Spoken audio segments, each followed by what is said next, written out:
وقال النبي صلى الله عليه وسلم: لا عدوى ولا طيرة ولا هامة ولا صفر. وفي رواية أخرى: لا عدوى ولا صفر، خلق الله كل نفس فكتب حياتها ورزقها ومصائبها. صدق الله العظيم وصدق رسوله النبي الكريم. سبحان ربك رب العزة عما يصفون وسلام على المرسلين والحمد لله رب العالمين. اللهم صل على سيدنا محمد وعلى آل سيدنا محمد وبارك وسلم. اللهم صل على سيدنا محمد وعلى آل سيدنا محمد وبارك وسلم. اللهم صل على سيدنا محمد وعلى آل سيدنا محمد وبارك وسلم.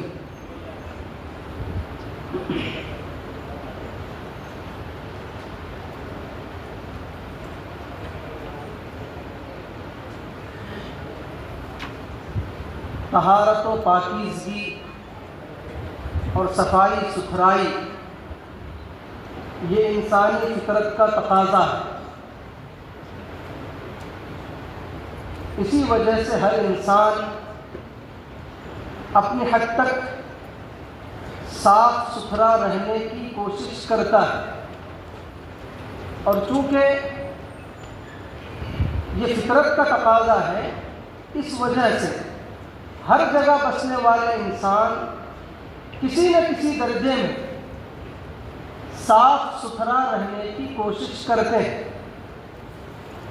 چاہے وہ کہیں بستے ہوں، شہروں میں ہوں، دیہاتوں میں ہوں، چاہے ترقی یافتہ ممالک ہوں، ترقی پذیر ممالک ہوں، پسماندہ ممالک ہوں، جہاں بھی لوگ بستے ہیں وہ اپنے شعور کی حد تک، اپنے احساس و ادراک کی حد تک پاکی اور صفائی کا خیال کرتے ہیں، کیونکہ یہ انسانی فطرت کا تقاضا ہے. اسلام نے، نبی کریم صلی اللہ علیہ وسلم نے جو ہم کو طہارت کا، پاکیزگی کا اور صفائی ستھرائی کا تصور دیا وہ نہایت جامع ہے. وہ بہت وسیع تر مفہوم میں طہارت کا لفظ ہے.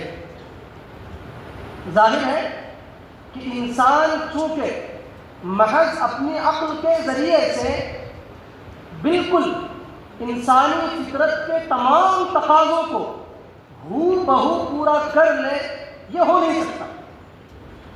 اگر انسان اپنی عقل کے اعتبار سے ہی تمام فطری تقاضوں کو کما حق پورا کر لیتا تو پھر اللہ تبارک و تعالیٰ کو نہ انبیاء بھیجنے کی ضرورت تھی اور نہ ہی کتابیں اتارنے کی.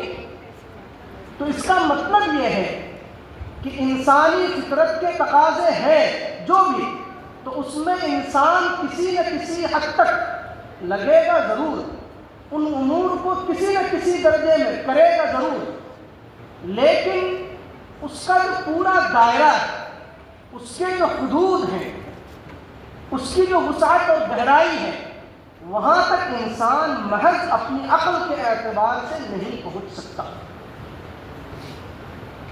اسلام نے، قرآن نے، نبی کریم صلی اللہ علیہ وسلم نے طہارت کا جو مفہوم، اس کی جو وسعت، اس کی جو تعلیمات بیان کی ہیں، وہ اگر انسان مکمل طور سے انجام دے دے تو انسان انفرادی طور پر بھی اور سماجی طور پر بھی بہت سے معاملات میں اس مقام پر پہنچ جائے گا کہ اس کو پریشانیاں لاحق نہیں ہوں گی. بہت سے اعتبار سے میں صرف آج آپ حضرات کے سامنے طہارت کے 3 پہلو سے مختصر سے گفتگو کروں گا اور کوشش کروں گا کہ آسان الفاظ میں چند اہم چیزیں آپ کے سامنے رکھنے کی کوشش کروں. اسلام نے جو طہارت کا تصور پیش کیا ہے، دیکھیے طہارت کا ایک عام سیدھا سا مفہوم جو تمام لوگ سمجھتے ہیں وہ یہ ہے کہ بھئی کہیں پر بھی گندگی لگ جائے، کہیں نجاست لگ جائے، کچھ بھی کوئی گندگی ہو، نجاست ہو، میل کچیل ہو، پراگندگی ہو، گرد و غبار ہو، یہ لگ جائے تو اس کو دھو دیا جائے، صاف کر دیا جائے۔ اس حد تک تمام لوگ طہارت، صفائی ستھرائی کو سمجھتے ہیں۔ وہ ایک الگ بات ہے کہ کب کس درجے میں کس طریقے سے اس کو صاف کرنے سے واقعی صاف مانا جائے گا۔ چنانچہ ہم دیکھتے ہیں بہت سے لوگوں کو کہ وہ جاتے ہیں، پیشاب کرتے ہیں کھڑے کھڑے، اور ان میں سے بہت سے لوگ کان میں دھاگا لگا کے آ جاتے ہیں۔ تو ظاہر ہے کہ کھڑے کھڑے پیشاب کیے اور یوں آ گئے تو اس کے قطرات کپڑے میں تو گریں گے۔ یہ ایک عام عقل انسان بھی، عام اسی عقل رکھنے والا انسان بھی اس کو سمجھ سکتا ہے، لیکن وہ ادراک، وہ شعور نہ ہونے کی وجہ سے وہ لوگ اس کو طہارت اور صفائی ستھرائی کے خلاف نہیں سمجھتے۔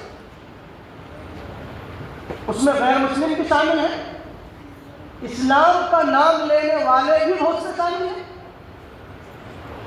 اسی لیے خصوصاً چھوٹے استنجے کے لیے، یعنی پیشاب کرنے کے لیے جو جگہیں بنائی جا رہی ہیں آج کل، اس میں پانی کا نظم نہیں ہے، وہ سیدھے سیدھے کھڑے ہو کر گویا کرنا، مردوں کے لیے عام طور سے جو بنایا جاتا ہے ہر جگہ، یعنی گویا کہ انسان تمام تر اپنی عقلی قوت اور بہت زیادہ عقل مند ہونے کے دعوے کے باوجود وہ اس درجے پر نہیں پہنچا کہ بھئی ایک معمولی سی بات ہے کہ انسان جب کھڑے کھڑے پیشاب کرے گا تو بعد میں اس سے کچھ نہ کچھ خطرات رہیں گے، تو کم سے کم پانی کے ذریعے سے اس کو دھو دیا جائے، اس کا بھی انتظام نہیں کر رہا ہے۔ بس آ کر کے ہاتھ دھو لیں گے، لیکن یہ بھی انسان کی فطرت میں چونکہ طہارت کا تقاضا ہے، اس وجہ سے آتے ہیں ہاتھ دھوتے کلی کرتے ہیں۔ تو یہ تو ایک سیدھا سا مفہوم ہے جس کو سب لوگ سمجھتے ہیں کہ بھئی کہیں پر بھی گرد و غبار لگ جائے، میل کچیل لگ جائے، کپڑے گندے ہو جائیں، بالوں میں گرد و غبار لگ جائے، پراگندہ بال ہو جائے تو اس کو دھو لینا چاہیے، پورے بدن میں میل کچیل ہو جائے تو نہا لینا چاہیے۔ یہ سب لوگ نہاتے ہیں۔ بال بڑے ہو جائے، بال کاٹ لینے چاہیے، ناخن پڑ جائے اس کو کاٹ لینا چاہیے، جو غیر ضروری بال جہاں پہ بھی پڑ جائے اس کو صاف کر لیا جائے، لیکن اس میں بھی ایک عام سی معمولی بات ہے، لیکن وہی اللہ تبارک و تعالیٰ کی رہنمائی قبول نہ کرنے کی وجہ سے ایک عام سی بات کو سمجھنے کے لیے بھی انسان اس مقام پر نہیں پہنچ رہا۔ بہت سے لوگ بالوں کو چھوڑ دیتے ہیں، کہتے ہیں کہ بھئی جیسے پیدا ہوئے تھے ہمارے بال ایسے رہیں گے، تو چاہے کہیں کے بال ہو اس کو چھوڑ دیتے ہیں۔ بہت سے لوگ ایسے ہیں وہ کہیں کے بال کو نہیں کاٹتے، حالانکہ ایک معمولی سی بات ہے۔ ایسے ہی ہمارے بعض حضرات جو داڑھی بڑھانے کا حکم ہے تو اس میں اس قدر افراط اور غلو سے کام لیتے ہیں، اب داڑھی چاہے جیسے بھی بڑھے، ادھر 2-3 بال یہاں تک لٹک جائیں، ادھر 2-3 بال ادھر تک لٹک جائیں، کہتے ہیں بھئی حضور نے اعفاء لحیہ یعنی داڑھی بڑھانے کا حکم دیا تو بس بڑھانا ہے، اب وہ چاہے کیسے بڑھ جائے۔ بھائی اسلام کا مزاج صفائی ستھرائی کا ہے۔ کنز العمال کی روایت موجود ہے کہ اسلام صفائی ستھرائی کا تقاضا کرتا ہے، صفائی ستھرائی کا مذہب ہے، اور جنت میں وہی لوگ جائیں گے جو صاف ستھرے ہوں گے، اور صفائی ستھرائی میں یہ بات بھی شامل ہے۔ چلیے ہماری بات اگر نہیں تو وہ حضرت شاہ ولی اللہ محدث دہلوی کو اپنا بڑا مانتے، سب لوگ مانتے ہیں، بر صغیر کے تمام مکاتب فکر والے سب لوگ مانتے ہیں حضرت شاہ صاحب کو بڑا۔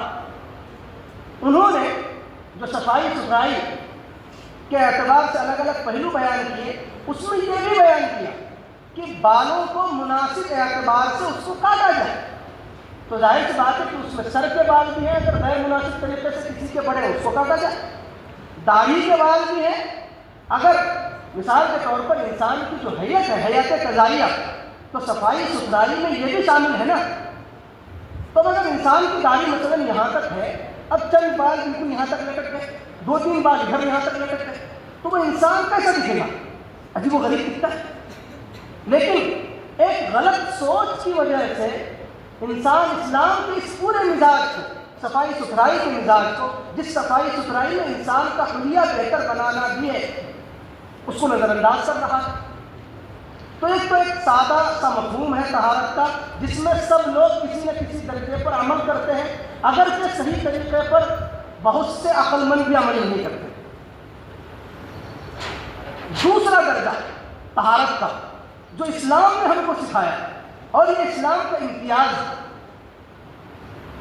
وہ یہ ہے کہ انسانی طبیعت کے جو تقاضے ہیں، مثال کے طور پر بھوک پیاس، تو انسان کو اگر بھوک لگی ہے تو اس کا انتظام کرے، انسان کھائے، پیاس لگی ہے تو پیاس بجھائے، جن سے ضرورت کی خواہش ہو اس کو پوری صحیح طریقے پر انجام دے۔ تو یہ بھی ایک درجے میں طہارت میں شامل ہے، اس کا انتظام کرنا۔ لہذا اس میں کتنا بڑا وسیع تر مفہوم ہوگا کہ اس میں نکاح کے تمام احکامات یہ سب بھی طہارت کے درجے میں آئیں گے۔ اسی طریقے پر ہم کو جو اصول سکھائے گئے استنجے کے کہ بھئی استقبال قبلہ نہ ہو، قبلے کی طرف نہ پشت ہو، نہ اس کا رخ کر کے انسان استنجا کرے، جاتے ہوئے دعائیں پڑھے، یہ سب چیزیں طہارت کے پوری تعلیمات میں شامل ہوں گی۔ اب جب انسان نے اپنی وہ ضرورت پوری کر لی تو اس ضرورت کو پوری کرنے کے بعد، کھانے پینے کے بعد اس کا تقاضا ہوتا ہے، اس سے اثرات پڑتے ہیں۔ اس کے اثرات میں کیا ہوگا؟ انسان کو قضاء حاجت کی ضرورت ہوگی۔ تو قضاء حاجت کا تقاضا ہو تو اس کو پورا کرنا، ابھی ایسا کیا ہے تو اس کو پورا کرنا بھی طہارت۔ اسی وجہ سے اسلام نے جب انسان کو قضاء حاجت کا تقاضا ہو تو نماز پڑھنے سے روک دیا، منع کر دیا کہ تم کو اگر قضاء حاجت کا تقاضا ہو، ضرورت ہو، تو پہلے جا کے فارغ ہو جاؤ، اس کے بعد چاہے تمہارا پہلے سے وضو ہے لیکن جا کے فارغ ہو کے وضو کر کے آؤ۔ تو خیر قضاء حاجت کر لی، قضاء حاجت کے بعد بھی اس کے اثرات پڑتے ہیں۔ اس کو آپ یوں سمجھیے کہ جیسے انسان کی باڈی ہے ایسے ہی ہے، لیکن جب اس کو آپریشن تھیٹر میں لے جایا جاتا ہے اور کہیں سے اس کو چیر پھاڑ کی نوبت آئے، کہیں پر آپریشن کرنے کی ضرورت پڑے، چاہے کتنا بھی چھوٹا سے چھوٹا آپریشن کرنا پڑے، لیکن وہاں پر بہت زیادہ مینٹین رکھتے ہیں اس پورے ایریے کو، اس پوری جگہ کو، کیونکہ جب اس کو پھاڑیں گے تو خود اس کے کیٹانو اور باہر کے کیٹانو اس میں مل سکتے ہیں، اس کی وجہ سے انسان کی صحت کو خطرہ لاحق ہو سکتا ہے۔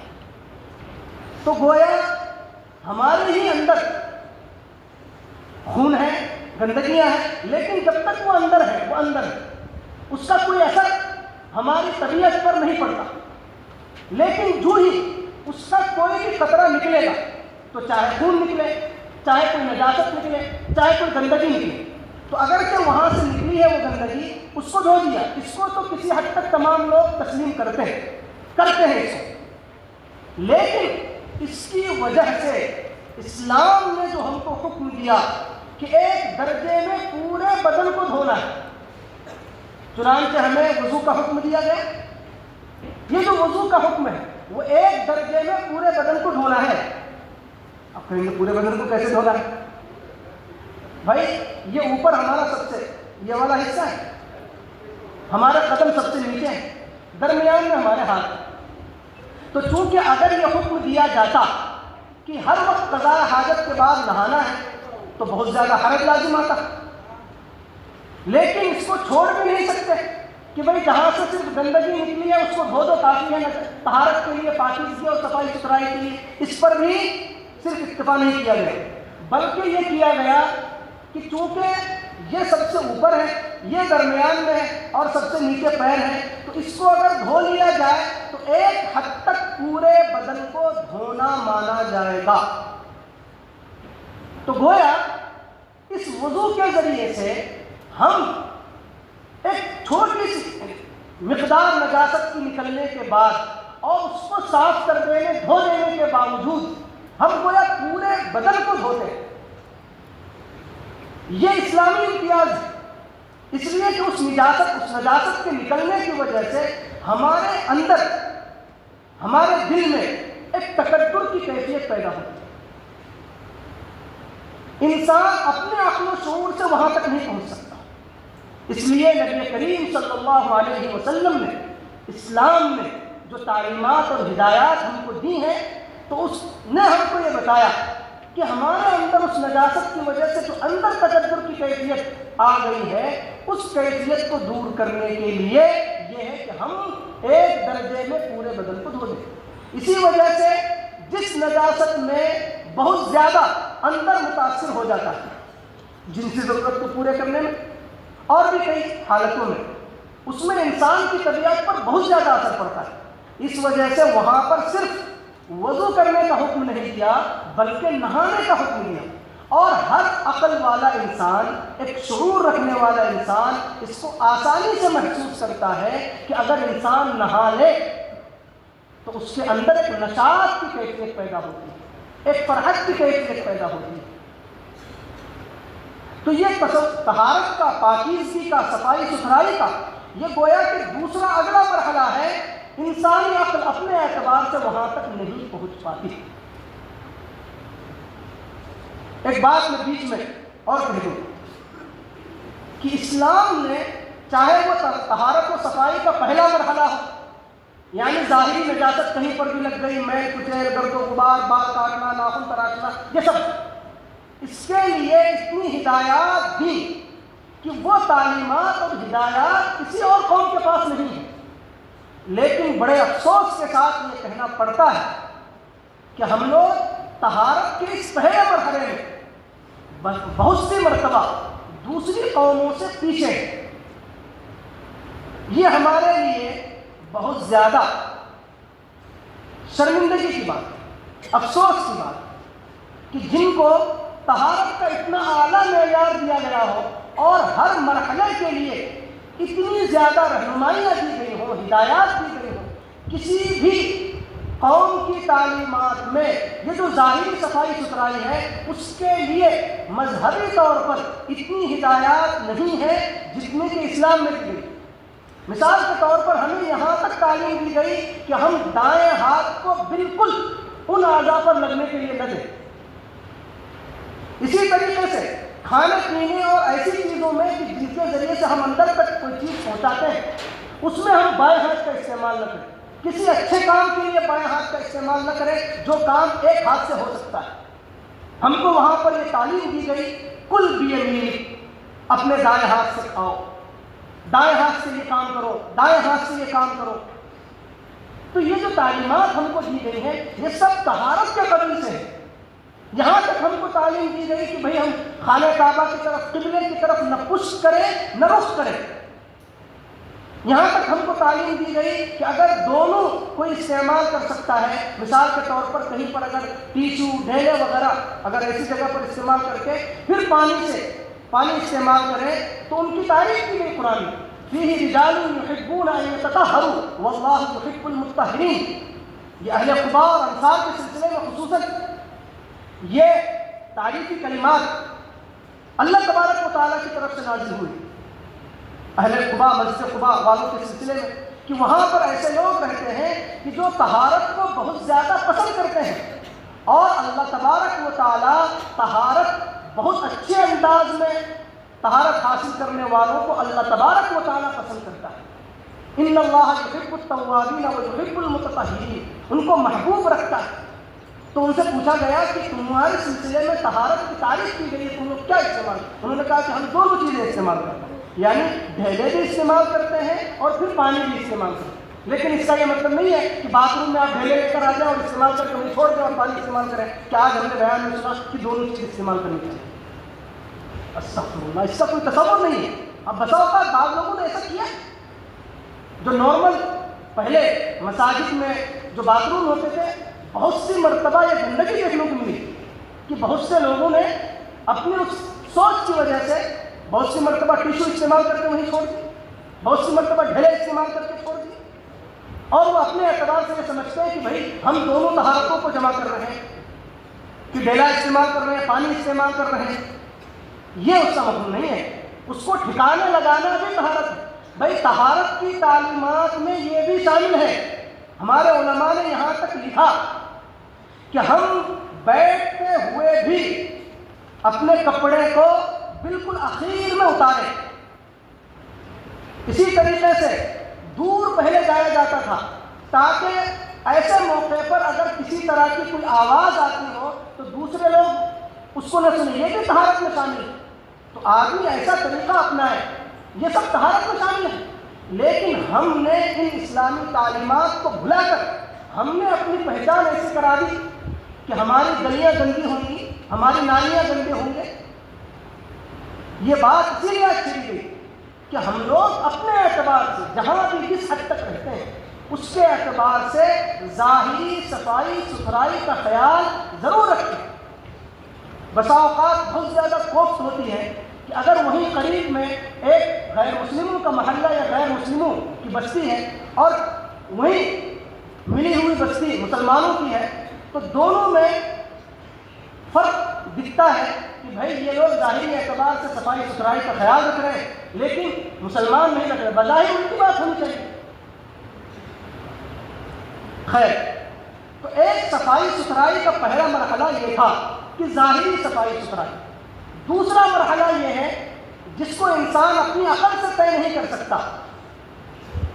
چنانچہ جن قوموں کے پاس وہ تعلیم نہیں ہے اور جنہوں نے اس کو قبول نہیں کیا وہ اس حد تک پہنچے بھی نہیں. وضو اور غسل کا پورا طریقہ یہ کسی اور قوم کے پاس ایسا نہیں ہے. تیسرا مرحلہ طہارت کا. چونکہ ہم یہاں رہتے ہیں، ایک بہت اہم بات طلباء کے لیے کہ جیسے ہم یہاں رہتے ہیں تو آپ نے پڑھا ہے کہ بھئی زمین میں کشش ثقل ہے. تو زمین کے اندر ارض کے اندر کشش ہے، ثقل ہے، گریویٹی. تو وہ صرف ایک پہلو سے نہیں ہے کہ وہ اپنی طرف کھینچ لیتا ہے، بلکہ اس پہلو سے بھی ہے کہ اس کے گرد و غبار بھی ہمارے ظاہری بدن پر پڑتا ہے. یہ تو سب جانتے ہیں. اسی طریقے سے اس سے اگلا مرحلہ یہ بھی ہے کہ اس سے چونکہ ہماری ضرورتیں پوری ہوتی ہیں تو اس میں کشش یہ بھی ہے کہ اسی کو انسان یہ سمجھنے لگتا ہے کہ اسی کے ذریعے سے میری ضرورت پوری ہو جائے. چنانچہ زمینوں کو، کھیتیوں کو، بزنس اور تجارت کو، ملازمت کو، جو بھی چیز یعنی جہاں سے بھی اس کی اپنی ضرورتیں پوری ہوتی ہیں تو دھیرے دھیرے دھیرے دھیرے دھیرے دھیرے انسان کی طبیعت پر یہ اثر پڑنے لگتا ہے کہ وہ سمجھنے لگتا ہے کہ یہی مؤثر ہے، یعنی اسی سے میری ضرورتیں پوری ہو رہی ہیں. اور جب کسی کے اندر وہ بہت زیادہ مقدار میں دکھے اور اسی کے پاس اس کی قوت و طاقت دکھے تو انسان اسی کو واقعتاً مؤثر سمجھنے لگتا ہے. چنانچہ اسی سے شرک جنم لیتا ہے. شرک کیا ہے؟ اس لیے کہ جب انسان کسی دوسرے کو رب ماننے لگتا ہے تو دوسرے کو معبود بھی ماننے لگتا ہے. اس لیے اللہ تبارک و تعالیٰ نے اپنی ربوبیت پر دلائل دیے، توحید ربوبیت پر کہ تنہا وہی رب ہے. تنہا وہی رب ہے. جب تنہا وہی رب ہے تو معبود بھی تنہا وہی ہے، یعنی صرف اسی کی عبادت کرنی ہے. لیکن چونکہ انسان کی ضرورتیں یہاں پر جڑی ہوئی ہیں ان چیزوں کے ساتھ ظاہری طور پر، تو انسان کی عقل اگر اوپر نہ پہنچے تو وہ سمجھتا ہے کہ یہیں سے میری ضرورت پوری ہو رہی ہے. میں اس کو ایک مثال سے سمجھاتا ہوں. آپ کسی بچے سے کہیں بچہ پانی کہاں سے آتا ہے تو وہ کہے گا نل سے آتا ہے، ٹیوٹی سے. یہ سمجھتا ہے. پھر تھوڑی اور عقل بڑھتی ہے تو وہ کہتا ہے کہ ہاں اوپر ٹینکی لگی ہوئی ہے وہاں سے پانی آتا ہے. پھر اس کے بعد آدمی کی عقل تھوڑی اور بڑھتی ہے تو وہ سمجھتا ہے کہ وہ نیچے جو ٹینکی ہے وہاں سے اوپر پانی آ رہا ہے، پھر وہاں سے ہمارے غسلخانے میں پانی آ رہا ہے، کچن میں پانی آ رہا ہے، فلانے کا پانی آ رہا ہے. لیکن پھر اور اپنا شعور بڑھتا ہے تو اس کے بعد وہ سمجھتا ہے کہ نہیں نیچے کی ٹینکی میں بھی اور کہیں سے پانی آتا ہے. نیچے سے آتا ہے مثلا موٹر کے ذریعے سے یا ندی کے ذریعے سے، پھر وہاں کہاں سے پانی آتا ہے بادل کے ذریعے سے آتا ہے. پھر بادل میں کہاں سے آتا ہے؟ تو بادل میں سمندر سے آتا ہے. سمندر کا پانی کہاں سے آتا ہے؟ تو اللہ نے پیدا کیا. تو یہ کہ ہماری ضرورت مثلا پانی سے پوری ہو رہی ہے تو انسان یہ سمجھے کہ میری ضرورت پانی سے پوری ہوگی تو پانی کو پوچھنے لگے مثلا, یا آدمی کو لگے کہ بھئی ہمارے کھیتی غلے ساری چیزیں اس کا تعلق سورج سے ہے یا چاند سے ہے, تو انسان اسی کو معبود سمجھنے لگے. تو یہ گندگی بھی ہمارے دل میں بیٹھ جاتی ہے. تو طہارت میں یہ پہلو بھی ہے کہ ہم اپنے دل کو ان گندگیوں سے بھی پاک و صاف کریں. یا ایھا الذین آمنوا انما المشرکون نجس فلا یقربوا المسجد الحرام. کہ یہ جو مشرکین ہیں یہ ناپاک ہیں. یہ ناپاکی کون سی ہے؟ یہ وہی ناپاکی ہے کہ اللہ کو اصل مؤثر حقیقی مسبب الاسباب رب اس کو سمجھنا چاہیے. لیکن چونکہ ان چیزوں کے ذریعے سے بظاہر ان کو دکھتا ہے کہ یہاں سے ہماری ضرورتیں پوری ہو رہی ہیں تو انسان انہی کو اصل سمجھنے لگتا ہے. تو یہ جو انہی کو اصل سمجھنے والی بات ہے, اس سے اپنے دل کو پاک کرنا یہ اسلام ہم کو سکھاتا ہے. یہ طہارت کا یہ اعلیٰ معیار اونچا. تو اب گویا تمام گناہوں سے, شرک سے, بدعات سے, تمام طرح کے خرافات سے اپنے آپ کو بچانا یہ بھی طہارت ہے. تو ظاہری نجاستوں سے دور رہنا, پاک کرنا, ختم کرنا. اسی طریقے سے اگلے طور پر وضو اور غسل کے پورے طریقے, اس کے بعد اپنی سوچ کو, اپنے دل کو, دل و دماغ کو پاک و صاف کرنا یہ بھی طہارت ہے. تو اس میں تو الحمدللہ ہم کو اللہ تعالیٰ کا شکر ادا کرنا چاہیے کہ مسلمان اپنی تمام عقل مند سے عقل مند اپنے آپ کو کہنے والے لوگوں سے اونچے درجے پر ہے کہ ان کی عقل یہاں تک نہیں پہنچی کہ اصل اس چیز کو کون انجام دے رہا ہے. اسی میں ایک بات یہ بھی آتی ہے کہ بسا اوقات انسان کو ایسا لگنے لگتا ہے کچھ چیزوں کی وجہ سے کہ بھئی اس کی وجہ سے ہم کو نقصان پہنچ رہا ہے, تو اس کو وہ اپنے لیے ملحوظ سمجھنے لگتا ہے, اس سے بدفالی لینے لگتا ہے. اسلام نے اس کی بھی نفی کی. مثلا یہ سفر کا مہینہ چل رہا ہے, بس اسی پر اپنی بات کو ختم کروں گا. تو پہلے زمانے میں, زمانہ جاہلیت میں یہ ہوتا تھا کہ چونکہ سفر سے پہلے 3 مہینے ذی-قعدہ, ذی-الحجہ, محرم, یہ تینوں مہینے ایسے ہوتے تھے کہ جس میں لڑائی نہیں ہوتی تھی, اس لیے کہ وہ لوگ بھی اس کو اشہر حرم سمجھتے تھے. لیکن سفر کا مہینہ اب شروع ہو گیا تو اس میں چونکہ ان کے یہاں لڑائی درست تھی تو ایک دم سے کسی پر حملہ کر لیتے تھے, تو اب اس کے ذریعے سے اس کو نقصان پہنچتا تھا گویا سفر میں. اب اس کے ذریعے سے ان کے دل و دماغ میں یہ بیٹھ گیا کہ سفر کے مہینے میں نہیں ہو سکتا, اس لیے کہ سفر کے مہینے میں ہم کو نقصان پہنچتا ہے. تو ان کے دل و دماغ میں بیٹھ گیا کہ سفر کے مہینے میں ہم کو نقصان پہنچتا ہے تو اسی مہینے میں خرابی ہے. تو وہ لوگ سفر کے مہینے کو منحوس سمجھتے تھے, اس میں بہت سے کاموں سے روکتے تھے.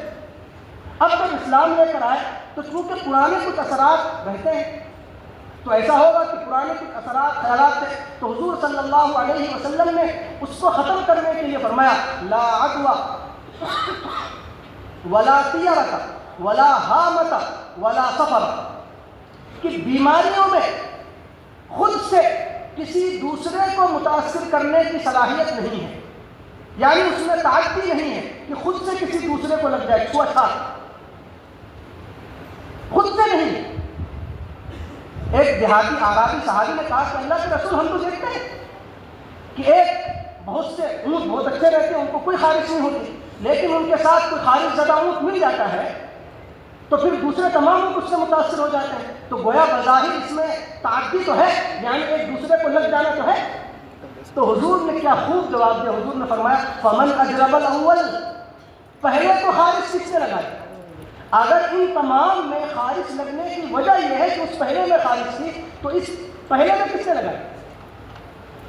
تو اس کے ذریعے سے ذہن کو صاف کیا گیا کہ حقیقت کے اعتبار سے کسی دوسرے سے بیماری نہیں لگ جاتی. ہم نے کورونا میں دیکھا باپ بیٹے کی لاش اٹھانے کے لیے تیار نہیں, بیٹا باپ کی لاش کو کندھا دینے کے لیے تیار.